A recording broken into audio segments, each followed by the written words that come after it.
ये अविनाश मिश्र का उपन्यास है और ये उनका बिल्कुल ताज़ा तरीन बिल्कुल नया उपन्यास है, लेटेस्ट नॉवेल।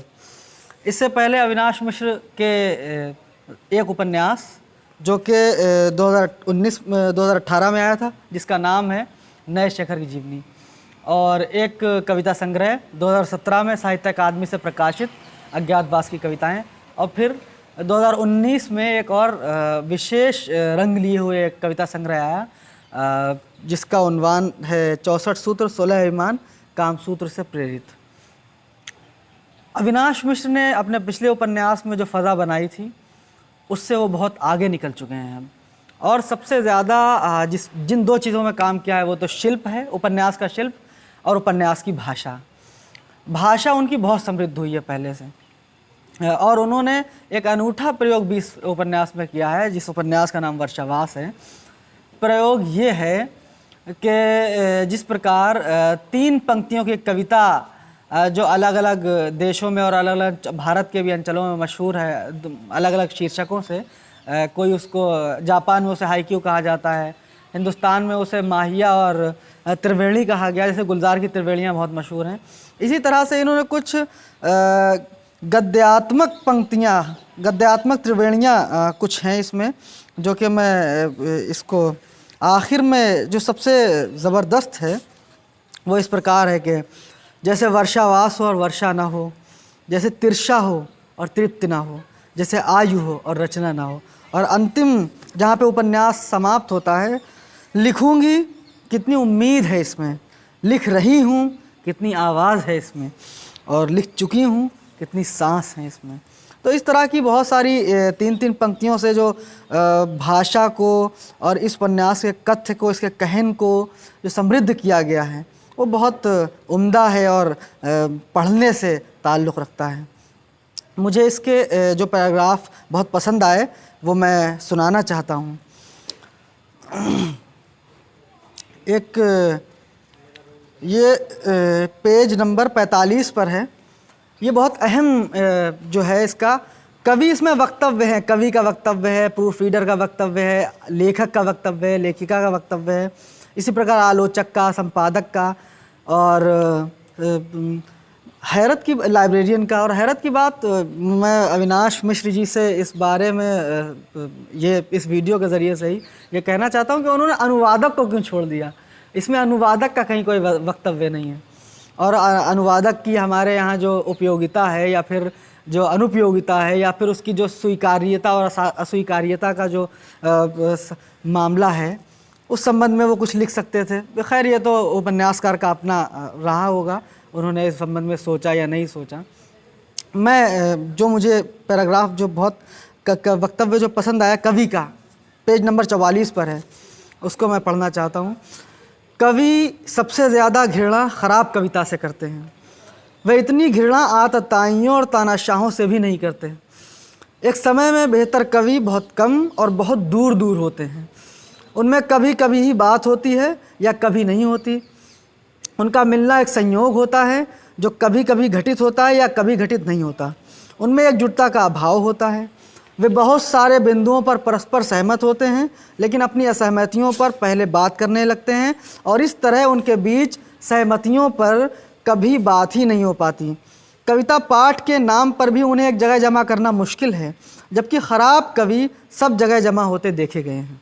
इस तरह समय कोई भी हो, वह ख़राब कवियों और उनकी ख़राब कविता की बहुलता का ही समय होता है। लेकिन मौजूदा समय इसलिए ज़्यादा शर्मनाक और संक्रामक है कि वह इस बहुलता के स्थापित और सम्मानित हो जाने का समय है। एक वक्तव्य जो कि प्रूफ रीडर का है। गीतों में कविता क्या बदतमीज़ी है, गीत कविता ही हैं, इसलिए गीत में कविता की तलाश, कविता में कविता की तलाश है। वे बहुत कम ज़र्फ़ और कम फ़हम होते हैं जिन्हें गीत कविता नहीं लगते। गीतों में कविता नज़र नहीं आती।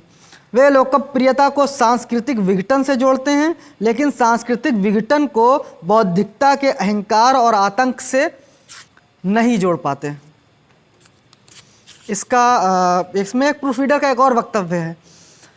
कल्पनाशीलता को भी गलत तथ्य नहीं प्रस्तुत करने चाहिए, लेकिन जैसा कि मैं कह चुका हूँ कि अब जब सब कुछ गल्प ही है तब कल्पनाशीलता से भी आप कुछ नहीं कह सकते। इस किताब में नायिका के पिता के पूरे व्यक्तित्व को एक पद में बांधने के लिए लेखिका एक जगह संपूर्ण की खामोशी प्रयुक्त करती है। दरअसल यह नवीन सागर की यह संपूर्ण की खामोशी है। शीर्षक से प्रकाशित एक कविता से उड़ाया गया पद है। इस संदर्भ का उल्लेख लेखिका ने नहीं किया था, लेकिन मैंने संपूर्ण की खामोशी नज़र आते ही उसके नीचे फुटनोट में पूरी कविता संदर्भ सहित दे दी। देखिए आजकल कौन प्रूफ रीडर है, यह सब करता है। प्रूफ रीडर तो जाने दीजिए, अब संपादक, प्राध्यापक, आलोचक तक यह नहीं करते। इस प्रकार देखें तो बड़ी बड़ी लापरवाहियों ने नहीं, छोटी छोटी लापरवाहियों ने हमें गैर जिम्मेदार समाज में बदल दिया है।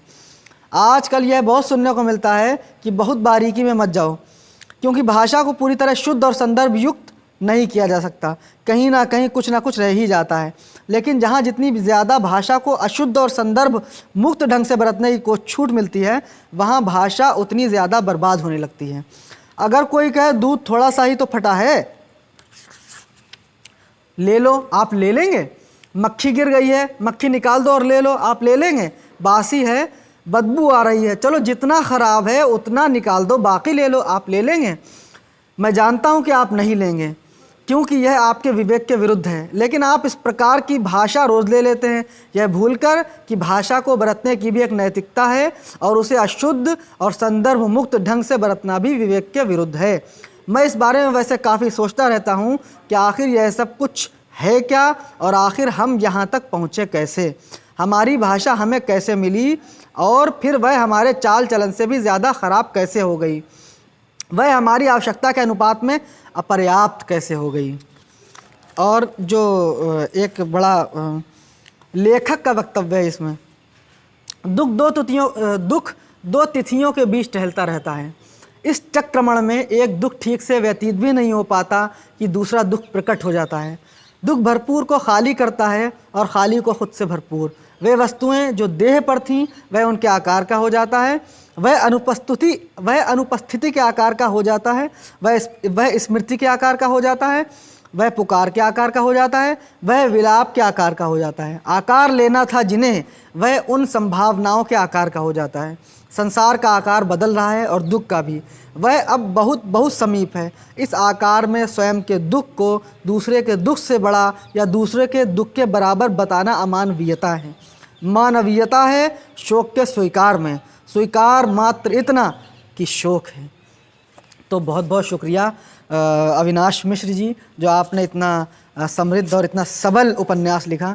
बहुत से लोग इसके संबंध में कहेंगे कि ये बहुत मुश्किल उपन्यास है, लेकिन चूँकि जो देखिए कोई भी रचना जो है वो एक पढ़त में, एक रीडिंग में नहीं खुलती, तो यह उपन्यास भी कई पाठ मांगता है, और इसके कुछ हिस्से तो कई बार के पाठ की आपका प्रयत्न मांगते हैं, आपको कोशिश मांगते हैं कि आप उन्हें पढ़ें, समझें, और अविनाश मिश्र को नहीं बल्कि अविनाश मिश्र के उपन्यास वर्षावास को समझने की कोशिश करें और साहित्यवास में रहें, साहित्यवास में जिएं। बहुत बहुत शुक्रिया।